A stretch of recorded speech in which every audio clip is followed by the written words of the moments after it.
talk facilitation, Jerry. Yeah. Hey, I put the fun in dysfunction, man. Everything in facilitation is designed to reduce dysfunction and increase consensus. Does my head look fat? I'm backing up now. Whoa, dude, that was a facilitation fail. Consensus is? I can live with it and support it. That's right, the thing I'm going to get a tattoo of right there. Here we go. Facilitation straight talk. Boom. Boom. Jerry, let's talk about meetings. Everyone's favorite subject. Organizations need them, but as far as I know, nobody loves them, right? They don't want to go to them. So if we have to have them and they're important, how do we make them better? In the process of creating our facilitation for the government and military course, I pulled resources on every subject, even remotely connected to facilitation. So I read lots of things on meetings. And there are certainly lots of process things that you could do that you can apply to meetings to make them better. But just like with most things, it isn't just about the people. It's all about the people. It's the people in the room that make it or break it. So if you can put rules and process in place, but nobody follows those rules, it's all for naught. Interestingly enough, this discussion about meetings is also really a discussion about leadership. If you want to be an effective leader, run a tight meeting. You want to get the most out of your subordinates, run effective meetings. You want to improve morale, run tight, time-effective meetings. You can see the pattern and trend here. And this isn't rocket science, but Jerry and I hope to provide a few words of wisdom in this video. So on the one hand, we have our facilitation training experience, but on the other, we have about 59 years worth of combined experience in attending meetings, Jerry? Yeah, I don't know about those 59 years. You might want to check your math on that. I'm only like 20-something years old, so most of those years are yours. But yeah, I think that what you're talking about, improving meetings and making sure that they keep on track, I think it starts with every meeting, and I mean every meeting, starting with a clearly stated purpose. And when possible, whatever kind of decision or product needs to come out of that meeting. I learned a lot from my initial facilitation training, but the one thing that I implemented right away was this. Even when I wasn't in charge of a meeting, the purpose was something I consistently brought up. Back when I was at the Pentagon, and even before that, when I worked with the Army and the Air Force in Korea, I would sit in meetings, ones I wasn't in charge of. And if they went maybe a minute or so without saying the purpose of the meeting, boom, my hand was in the air, right? And I didn't have to be a jerk about it. I would say something as simple as, excuse me, ladies and gentlemen, just so we're on the same sheet of music, what is the purpose of this meeting and what product or decision we're trying to make at the end? I think the second part is the product. It's the decision that needs to be made in that meeting or some kind of product needs to come out of it. I think when a group knows an end state, it helps them to stay on track because all of us work better on a timeline. I've been in multiple meetings where I've said things like, ladies and gentlemen, I know we're talking about XYZ, and I think that's pretty important. But in the interest of time, I think we capture that, put it in a follow-on meeting, and get right back to the decision of the product we need to finish for this meeting. I think in summary, staying your purpose and your product from the very beginning in your meetings are going to make them a lot more efficient, sure, but they're going to make them a whole lot less skull crushing as well. So along those same lines, every meeting should have an agenda. As Gary Rush, our sensei and mentor, says, once he got facilitation training, he would walk out of any meeting that didn't have an agenda. So while most of you in the government and the military, you won't have that luxury. You can't just get up and walk out of meetings. You can, like Jerry said, ask that question up front. Hey, what's the purpose of this meeting? What's the product we're going to have at the end? And also, what's the agenda of this meeting? The agenda gives the how you're going to meet the purpose and the product.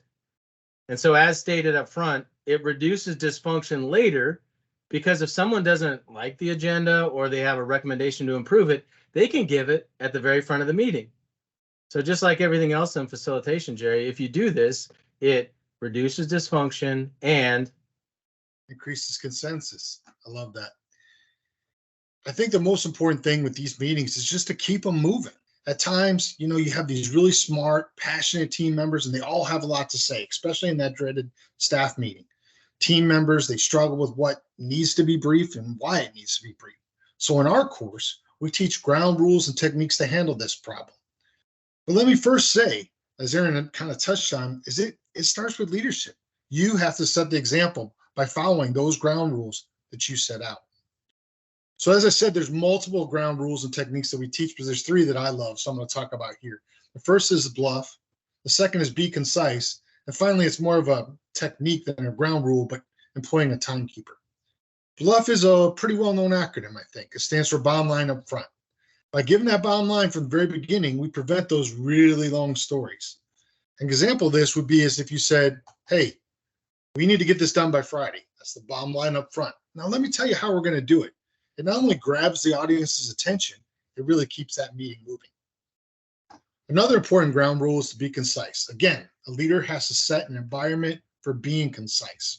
Interrupting a team member when they're not being concise, that's really challenging.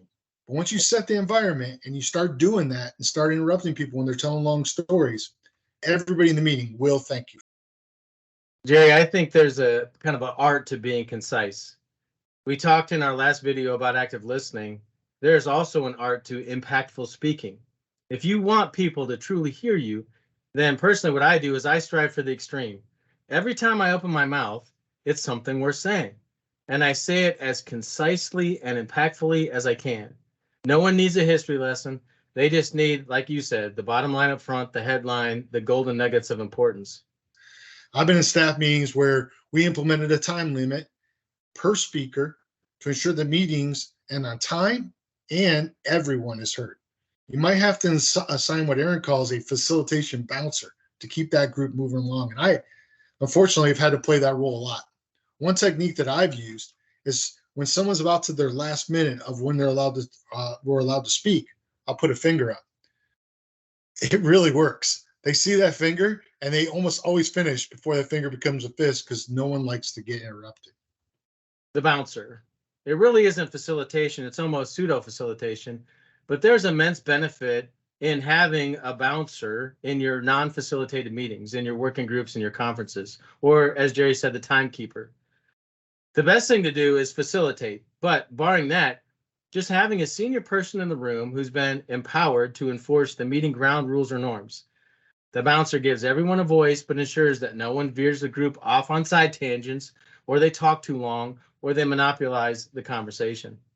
Unfortunately, I've found that sometimes the most dysfunctional person in the room is the boss.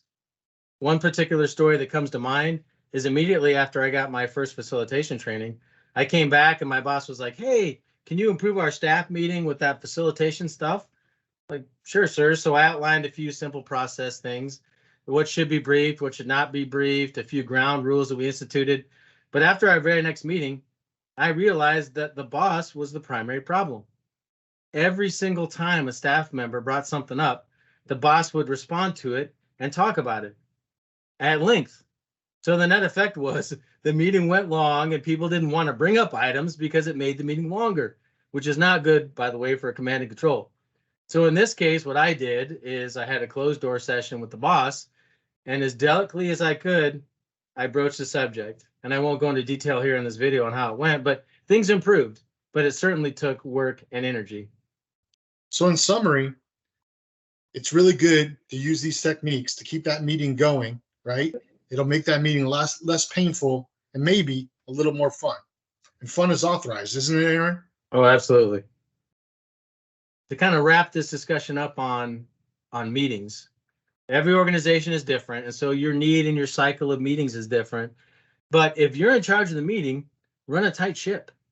And if you're not, see if you can influence the leadership to set an environment of efficiency like Jerry and I have talked about. And ultimately, I think meetings are a reflection of leadership. Use your meetings to display leadership. Close us out, Jerry.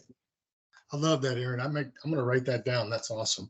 So as Aaron says in my notes here, show us some love. If you haven't subscribed, please do. Like, comment, check us out on Facebook, check out our website, reach out to us. Let us know when we can bring some facilitation training to a town near you. Boom. Boom. Boom. That's awesome.